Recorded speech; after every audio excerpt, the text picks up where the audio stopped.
Yeah.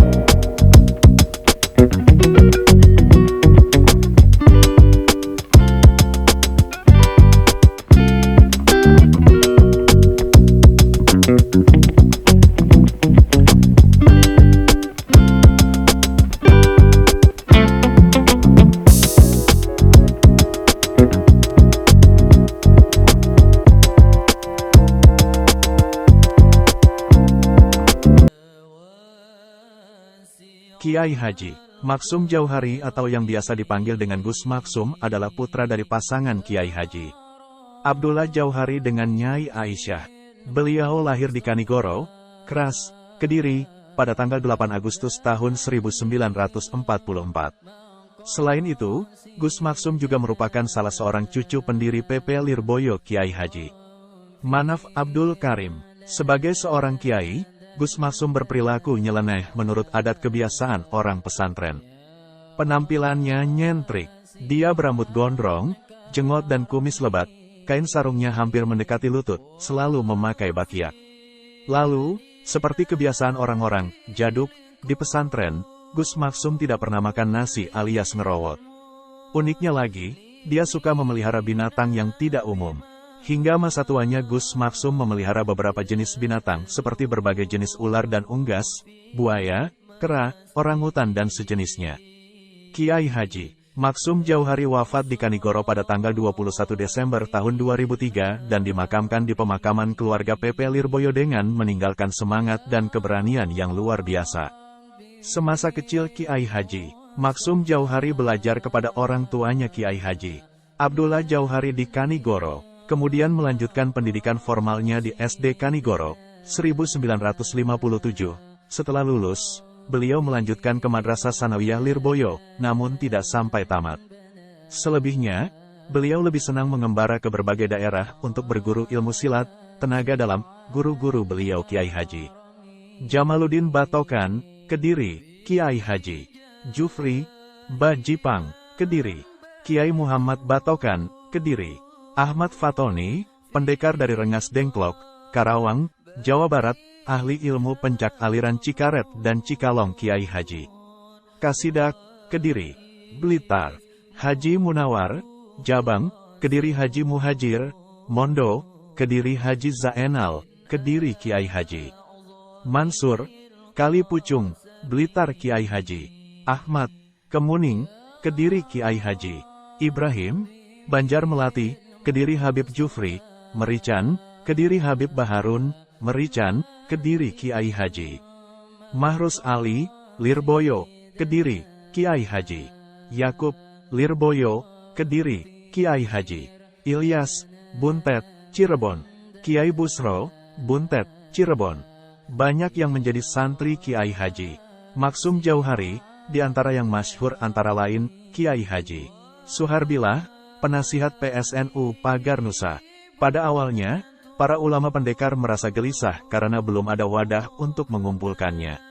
Akhirnya Suharbilah, seorang pendekar dari Surabaya menemui Kiai Haji Mustafa Bisri dari Rembang dan menceritakan kekhawatiran para pendekar. Setelah mendapatkan jawab dari Kiai Haji Mustafa Bisri, akhirnya, mereka lalu bertemu dengan Gus Maksum yang memang sudah masyhur di bidang bela diri. Pada tanggal 12 Muharram 1406 bertepatan tanggal 27 September tahun 1985. Mereka berkumpul di PP Tebuireng Jombang, Jawa Timur, untuk membentuk suatu wadah di bawah naungan Nahdlatul Ulama, NU, yang khusus mengurus pencaksilat. Musyawarah tersebut dihadiri tokoh-tokoh pencaksilat dari daerah Jombang, Ponorogo, Pasuruan, Nganjuk, Kediri, serta Cirebon, bahkan dari Pulau Kalimantan pun datang. Tapi sayangnya belum mendapatkan hasil. Musyawarah berikutnya diadakan pada tanggal 3 Januari tahun 1986, di PP Lirboyo, Kediri, Jawa Timur. Dalam musyawarah tersebut disepakati pembentukan organisasi pencaksilat NU bernama Ikatan Pencaksilat Nahdlatul Ulama Pagar Nusa yang merupakan kepanjangan dari pagarnya NU dan bangsa.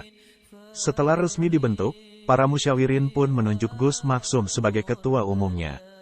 Pengukuhan Gus Maksum sebagai Ketua Umum Pagar Nusa itu dilakukan oleh Ketua Umum PBNU Kiai Haji Abdurrahman Wahid dan Rais Am Kiai Haji Ahmad Siddiq. Sebagai Jenderal Utama, Pagar NU dan pagar bangsa, Gus Maksum selalu sejalur dengan garis politik Nahdlatul Ulama, namun dia tak pernah terlibat politik praktis, tak kenal dualisme atau dwifungsi. Saat kondisi politik memaksa warga NU berkonfrontasi dengan PKI, Gus Maksum jauh hari menjadi komandan penumpasan PKI beserta antek-anteknya di wilayah Jawa Timur, terutama Karesidenan Kediri. Ketika NU bergabung ke dalam PPP maupun ketika PBNU mendeklarasikan PKB, Gus Maksum selalu menjadi jurkam nasional yang menggetarkan podium. Namun dirinya tidak pernah mau menduduki jabatan legislatif ataupun eksekutif. Di kalangan masyarakat umum, Gus Maksum dikenal sakti mandraguna. Berikut ini merupakan beberapa karomah yang dimiliki oleh Gus Maksum. Keistimewaan Gus Maksum sudah tampak sejak kecil. Pada waktu itu Gus Maksum kecil mampu melompat melayang dari satu tiang ke tiang yang lainnya di Masjid Kanigoro. Ia juga mampu berputar cepat di atas piring tanpa pecah laksana gangsing, padahal waktu itu ia belum mahir ilmu silat. Gus Maksum kecil juga pernah melempar seekor kuda seperti melempar sandal. Padahal waktu itu bobot angkatan beliau tidak lebih dari 20 kg. Di masa remaja Gus Maksum pernah membantu salah seorang familinya untuk memasang lembu bajakannya. Ketika hendak memasang tiba-tiba lembu itu mengamuk dan dengan cepat dan kuat menerjang ke arah dada Gus Maksum. Dengan refleks beliau menangkis dan berbalik menerkam, dan apa yang terjadi membuat semua orang yang melihatnya heran karena lembu itu terpelanting beberapa meter jauhnya. Menanggapi kejadian tersebut Gus Maksum hanya berkata semua hanyalah kebetulan saja dan berkat pertolongan Allah. Penampilan Gus Maksum dengan rambut gondrongnya bukan sekedar gaya atau hobi semata. Tetapi rambut gondrongnya itu merupakan sebuah ijazah yang didapat dari guru beliau yaitu Habib Baharun Merican Kediri. Hasil dari pengamalan itu sering terjadi keanehan-keanehan terkait dengan rambut beliau ini, seperti rambut beliau bisa berdiri, bisa mengeluarkan api, serta tidak mempan dipotong. Bukti daripada itu adalah, pada dekade 1970-an beliau pernah terjaring razia rambut panjang.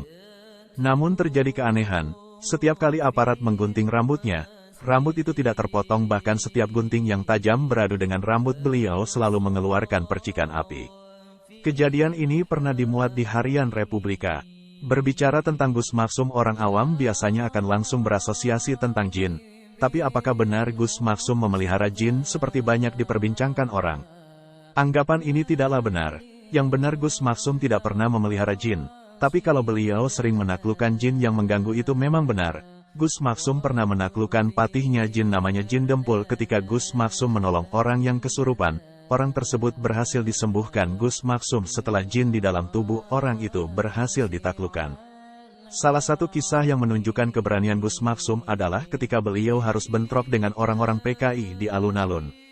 Gus Maksum yang waktu itu sangat muda usianya mampu mengalahkan mereka semua. Dalam pertempuran itu Gus Maksum bukan hanya menggunakan olah kanuragan tapi juga dengan olah batinnya. Peristiwa lain ketika Gus Maksum diundang menghadiri pertandingan silat di Kediri Timur. Saat itu beliau bertarung melawan pendekar silat, jago duel dari berbagai macam aliran silat yang sudah berkumpul di situ. Karena telah memiliki bekal dan kemampuan yang terlatih sejak kecil, Gus Maksum mengalahkan puluhan pesilat sendirian. Bahkan lawan terakhir berhasil dikalahkan dengan sangat mudah. Peristiwa ini terjadi saat usia beliau 16 tahun.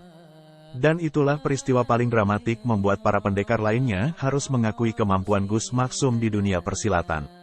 Saat NU masih menjadi partai, masa NU sering bentrok dengan masa LDI dulu bernama Darul Hadith waktu itu termasuk underbow dari Golkar. Suatu ketika masa LDI, Golkar berkonvoi melewati jalan depan pesantren Lirboyo. Saat itu Gus Maksum sedang menerima tamu.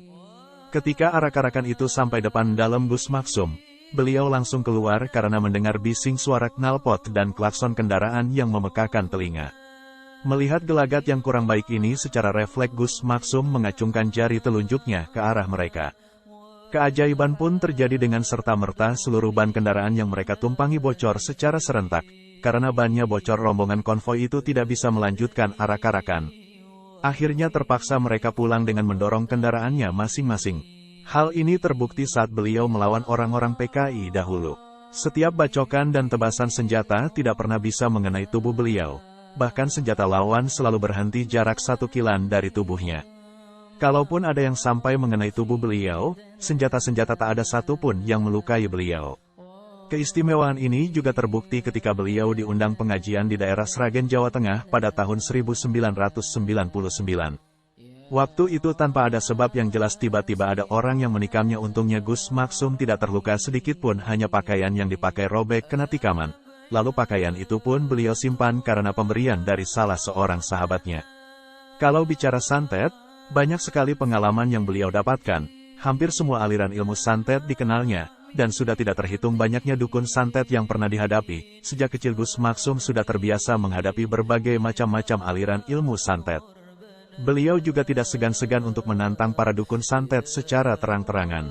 Hal itu dilakukan karena santet menurut Gus Maksum termasuk kemungkaran yang harus dilawan. Kekebalan Gus Maksum terhadap santet juga sudah pembawaan sejak lahir, karena beliau juga masih keturunan Kiai Hasan Besari, Ponorogo. Menurut Gus Maksum sebagai muslim tidak perlu khawatir terhadap santet, karena santet hanya bisa dilakukan oleh orang-orang kufur atau murtad. Yang penting seorang muslim haruslah selalu ingat kepada Allah dan bertawakal kepadanya.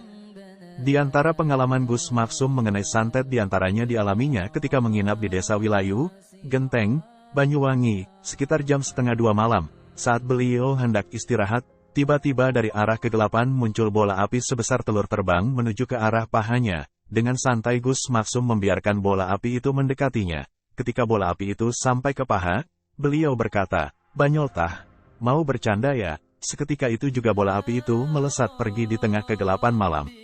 Satu lagi kejadian yang pernah dialaminya, ketika bermalam di Desa Kraton, Rangge. Saat Gus Maksum beristirahat, beliau didatangi keraja-dijadian yang berusaha mencekiknya, tapi usaha itu dibiarkannya saja. Setelah beberapa lama baru ditanya Gus Maksum, "Mau main-main ya?"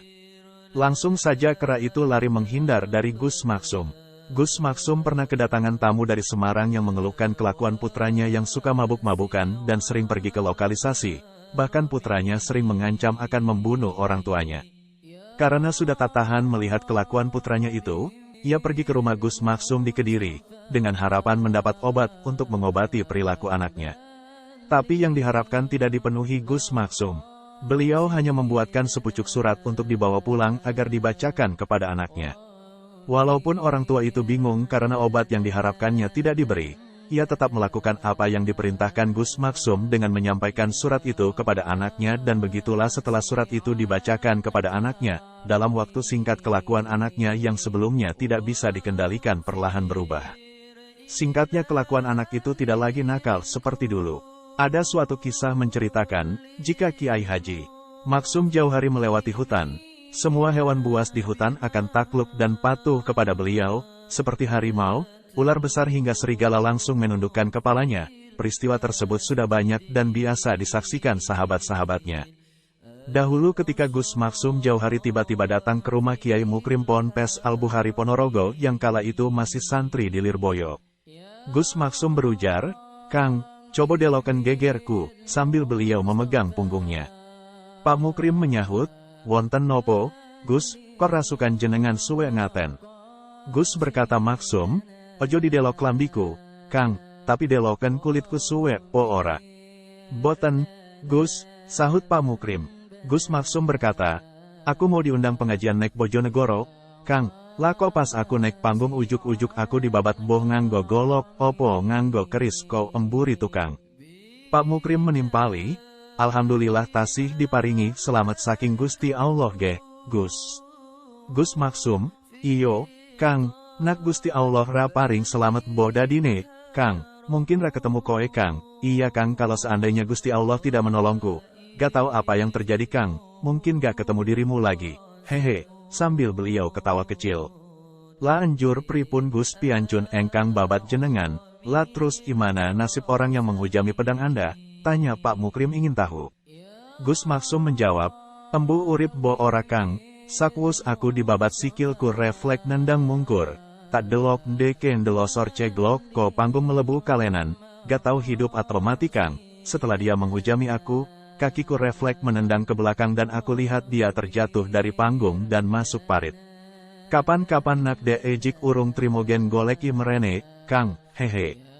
Kapan-kapan kalau dia masih gak tetima biar mencari aku di sini Kang, hehe." Itulah sikap keperwiraan Gus Maksum. Meskipun anak buahnya ribuan, beliau tidak pernah memerintahkan anak buahnya untuk membalaskan apa yang telah orang lain perbuat. Bagi beliau, keselamatan yang Allah anugerahkan sudah cukup untuk disyukuri. Mari kita teladani sikap kesatria yang beliau miliki.